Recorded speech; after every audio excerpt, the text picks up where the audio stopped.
Sa mga nakamotor dyan, yan. Ang nangyari dyan sa Boardman ko, yan.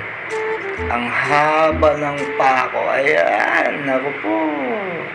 Alam ko saan nakuha yan. Alam mo yung sa ilaw ng gitna ng daan, yung street light sa gitna ng daan. Mga bilog-bilog sa gitna ng daan. Yan, yung sa gilid pala niyan, may concrete mill. Yan, concrete yan eh. Basta-basta matupi eh. Yan, nadaanan ko. Tapakan ko yung ilaw na yun. Nagtaka na lang ako bakit umingay sa likod ko banda. Ayan ang nangyari.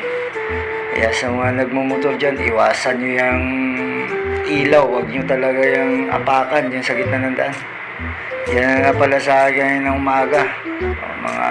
Mga motorista yan.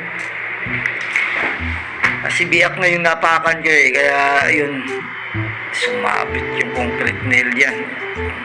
Buti na lang kamo eh, nakasilant yung may silant yung gulong ko eh. Kaya ayun, paghugot, nawala kagad yung butas.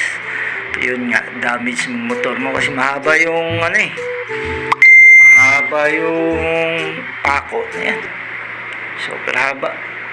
Kaya yun, iwasan nyo yan, yung ilaw dyan sa gitna ng daan na street light yan. Huwag nyo talaga apakan yan kasi may pako yan sa gilid, yung concrete. You know? Concrete pa naman, hindi basta-basta matupi. Ayan. Yan pala sa